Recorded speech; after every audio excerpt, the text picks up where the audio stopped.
Welcome back to the channel. Thank you so much for checking out this video. I really do appreciate it.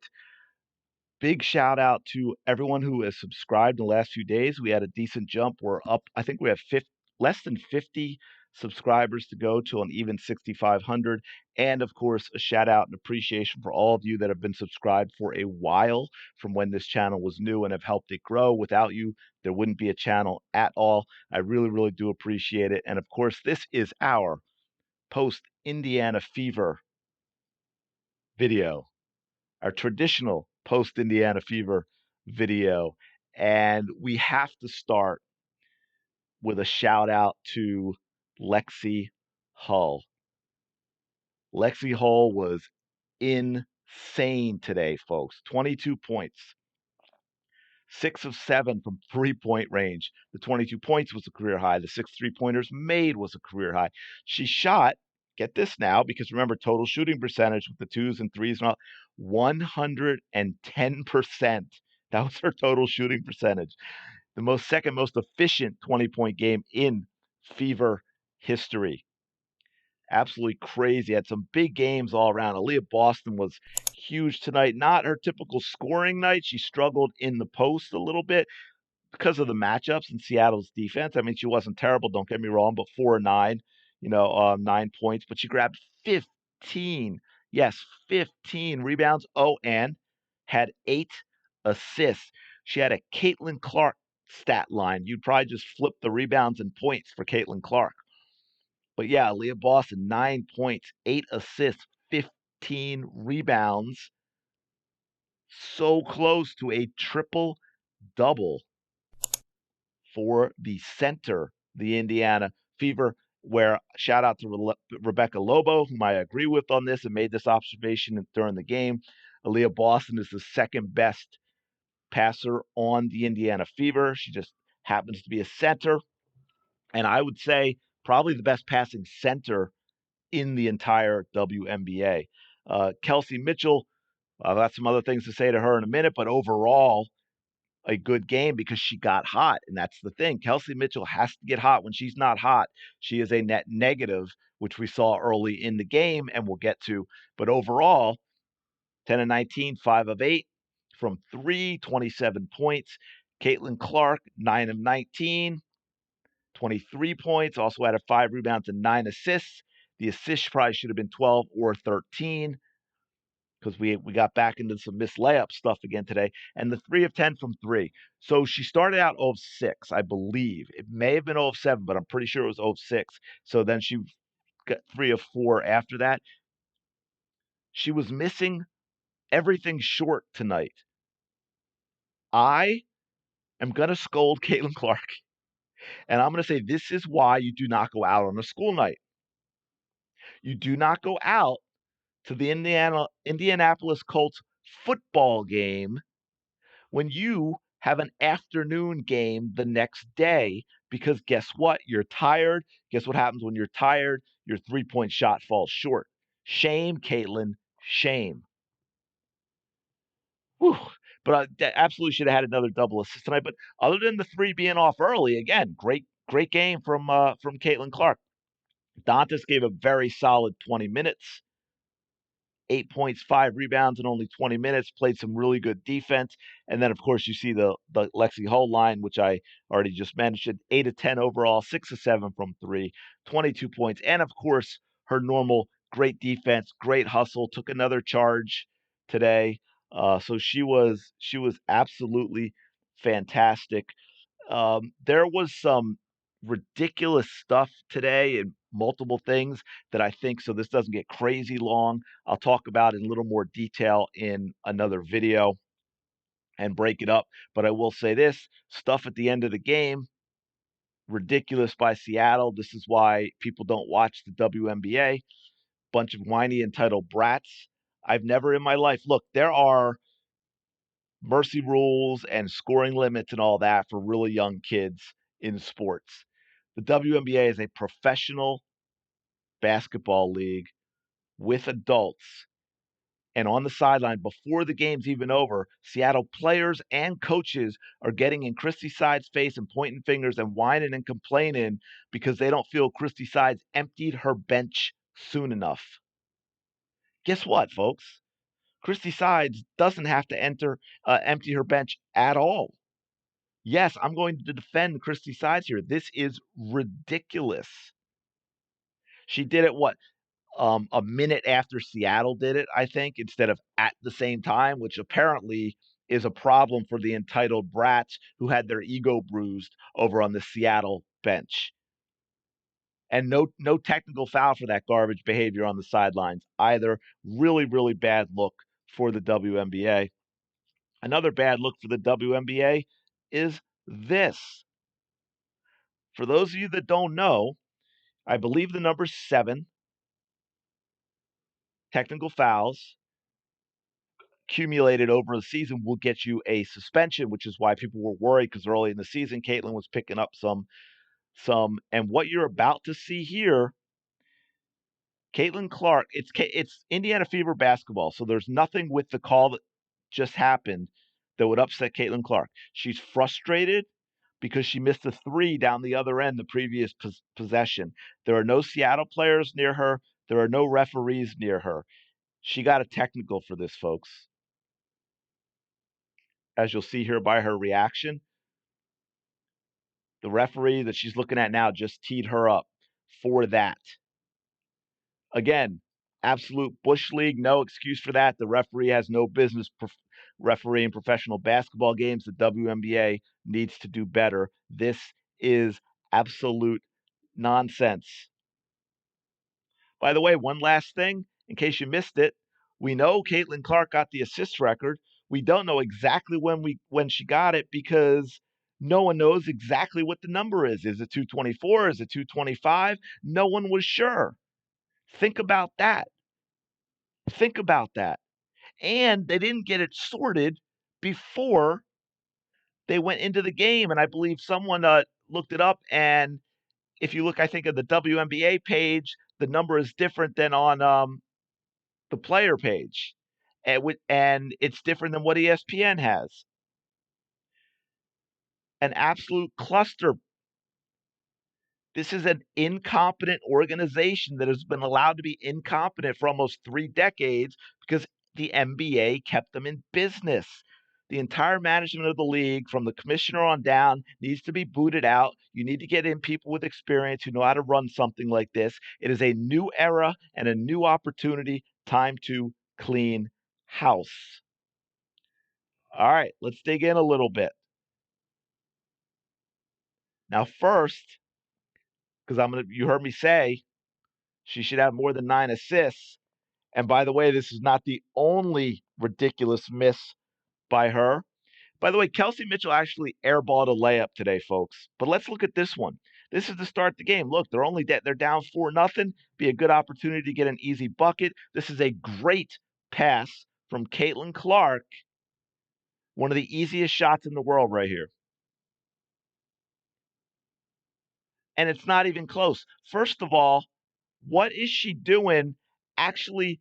First of all, I would have just stayed there. I mean, that's an easy shot with your left hand from the right side going straight up. Instead, you go to the left and you don't get your body under control and you fade away. I mean, no. I'll tell you what, as a coach, I don't care if it's 2.5 minutes into a game, you're a professional. I'm pulling you out right now and I'm yelling at you. And I'm telling them what I just said. Should have gone up on the other side of the hoop for one. I mean, that's number one. And if you're going to go to the left side, you get your body under control and you go straight up to the basket. You don't fade away. Absolutely and utterly ridiculous. So let's talk about, oh man, the coaching a little bit. First of all, if you may have noticed, Seattle came out with some movement. Did you notice that on like their first possession? You notice the movement? Stuff the Fever almost never does. They have no movement in their half-court game. And yet, we saw again today, which is despite some missed shots like that, the missed threes from Caitlin, the biggest issue was the game plan. Caitlin Clark plays at a pace that is absolutely unmatched. And it is when the Fever are at their best. And Christy Sides either still hasn't figured that out or she is resisting it. She knows it and she's resisting it, which makes her a detriment and a negative for this team, and she needs to go. You all remember in the Phoenix Mercury game, Caitlin Clark made a layup off a made Phoenix basket. Phoenix scored, the ball got inbounded, and Caitlin Clark went full speed down the court and made a layup before the Phoenix Mercury got collected and realized what was happening. Absolutely and utterly ridiculous. And oh man, I thought I had it in order. Now I'm going to get people that yell at me. But I think this isn't after a made basket, but still, you can see here, this is, you got a miss. Look, defender here, Seattle's back, right? Seattle's back. But Caitlin Clark gets that basketball, and look at this. They never get set. They never do. I mean, that's an easy bucket right there. That is a really easy. Look at this. Look at this defense. Okay, she gets it. She's going. Now this player's just backpedaling. Like, okay, well, I'm just going to slow her down. Well, that didn't happen. Look, she goes right by her. The player you can see closest to the right, standing flat-footed, terrible defensive positioning. Yet you know Caitlin Clark's coming. And look at that. She never even tries to close on her. She actually drop steps away from Caitlin Clark. And guess what? Right here, if this player coming from the wing actually was quicker and got to Caitlin quicker, look where Lexie Hull is. And by the way, that's why Kelsey Mitchell is having such a great season, because if that's Kelsey Mitchell and it's passed to her, it's a practice three. That's what the Fever get to shoot with having Caitlin Clark on their team, practice threes. But she just goes. Look at that. No, just the easiest bucket in the world. Absolutely ridiculous defense. Ridiculous defense. And I tweeted out before this game that if the Indiana Fever want to beat the Seattle Storm, they must do one thing and one thing only. They must run without fail, without hesitation. They must do more of that and less of what Christy Sides wants them to do. No half-court crap, I said. Running will win the game. I said they needed to be Steve Nash era Suns when shots go up in the first 7 seconds of the shot clock. But what did they do for a lot of that first half? They played in quicksand. They pounded it into the post. They got their paint touches that Christy Sides loved so much. And what happened when they did? Turning it over. They kept turning it over. And I don't mean the guards. They got it into the paint, whether it was Dantas or Boston or Smith. And guess what happened? The ball was getting swiped away. They were getting their shots blocked. And Seattle was going the other way. There was just the defense in the paint was fantastic by Seattle.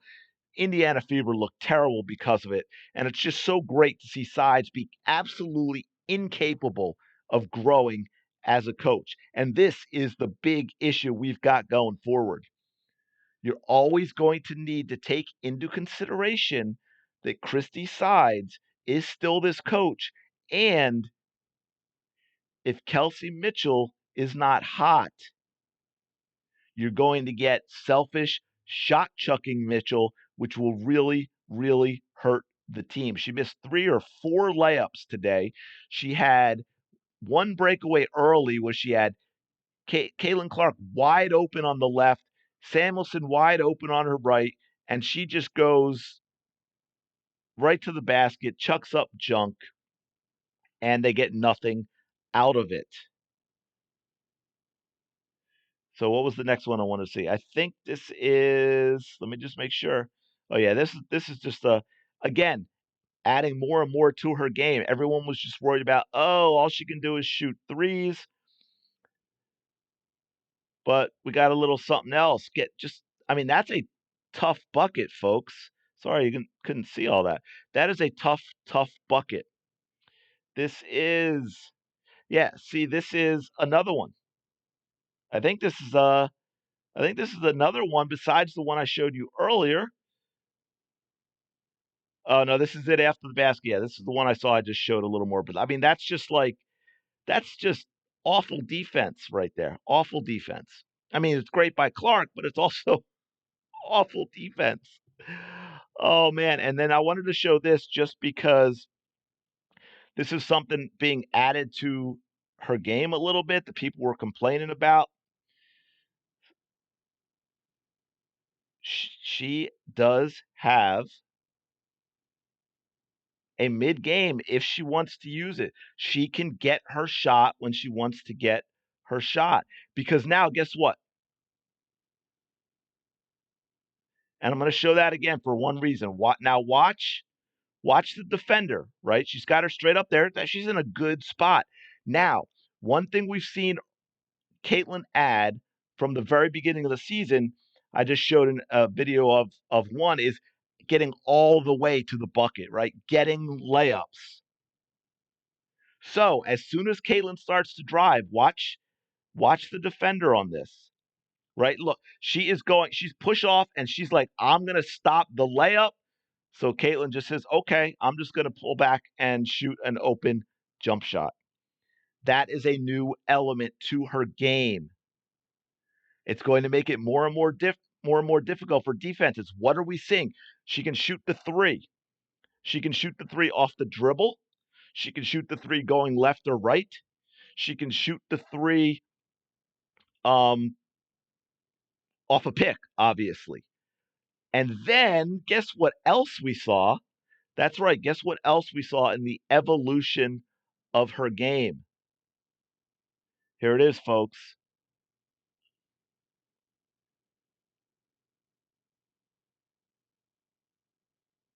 This is different. Watch this. Uh-oh. Yep. You saw that. That's a floater. So, what do we got? She can score off the dribble going all the way to the basket. She can take a mid-range jumper because now that you know she can shoot the three and she can go to the basket, those are what you're worried about, so she'll shoot the mid-range. All the way to the basket, three-pointer, mid-range, and she's brought the floater into play as well. Brought the floater into play. Now, this one I want to show you. This is a Lexie Hull 3, but what I want to show you again, what you get with Caitlin Clark, because this is not just her skill level, although they're clearly worried about that. This is awareness. This is basketball IQ, and I couldn't find it, but if you saw the game on the replay, you get a close up of her dribbling. You can see with the eyes, she's working the defense, getting them to worry about the post, getting them to worry about getting the ball into the post. So she's drifting. She's going to pull the defense. She's going to get them worried about the post, and then she's going to hit a wide open Lexie Hull. See how they're drifting now? 24s starting to slide open because she's worried about that pass back. Look at the Indiana players. No one is even looking in the direction of Lexie Hull, right? All 5 players' eyes are on the ball. Look where Caitlin throws this. Again, practice 3. Practice 3 right there. That and I will say, I'll go back to saying one thing I wanted to say earlier, but I wanted to wait till I showed a 3 is, and you saw how wide open she is, because that's what most of the threes are that aren't Caitlin Clark. And that is the missing piece to this team.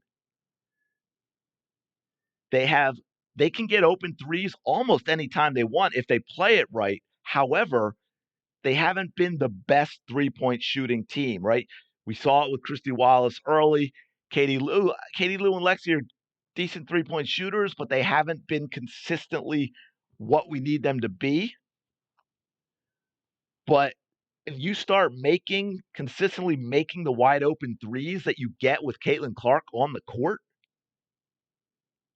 oh man, look out for these other teams, because there's no way to defend that. They have to give that up. If they don't give that up, they're saying, well, we're going to give it up to Caitlin, or we're going to let Caitlin get the ball into Boston off some sort of pick and roll or some movement that gets easier shots as opposed to pounding it into the paint. And by the way, that play you just saw, for the whiny people who like to come back with, oh, Mitchell is a better 3-point shooter. Thanks to Caitlin Clark, Mitchell gets to shoot practice threes just like you saw with Lexie Hull. And that's not a knock on them, guys. I mean, you still have to knock that down. It's still a 22-foot shot. But my point is, it's an easier shot to knock down than, multiple defenders with their hands in your face. But if they consistently start knocking down those wide open threes, I mean, forget about it. Look, we'll go to this. Look at this. 3-point shooting, 15 of 31, 48.4% from three, 46.6% overall. 31 of their 73 shots were threes. It's going to be tough to beat a team that's making half of their 3-point shots and that shoots that many. I mean, that's crazy. That is absolutely crazy. All right, where was I?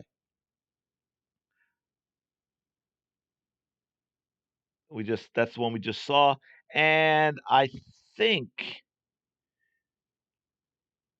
this is another Lexie Hull, but I think this actually comes from Boston, Boston had 8 assists today. I want to give her a shout out if you didn't see this. But again, basketball IQ. Aliyah Boston has it as well. This is a really, really smart play. But by the way, Caitlin Clark's off the screen, okay? But see Boston posting up. She's got inside leverage, hand up. Caitlin throws this pass. This is an incredible pass into the post, right? And look, that double team comes, and it comes quickly. It's a good, quick double team. Aliyah Boston, basketball IQ, recognizes it right away, doesn't put the ball on the floor, doesn't try to go up with it and force it, right to Lexie Hull. And look at that. From Clark to Boston. And see what I said? You want to take away the Clark three you want to take away Boston when she gets it into her, take away that combo. Look at Lexie Hull. She's got a chance. She's set, her feet, she's square up. It's a practice three. And boom. And that one was huge. I believe that one put him up 12. I think that put him up, that put him up 81-69 with about 4 minutes to go in that game. And this is the one I'm going to show you because it's an incredible pass. They also are saying right now that this is the one that got the record in the game. They said it was one before this to Lexie Hull for the layup that got the record, which was also a really nice full court pass. But this is pretty awesome too. I mean, I really don't know. Look at that. That's crazy. In stride, folks. In stride. Kelsey's looking for the 3-point play on that one.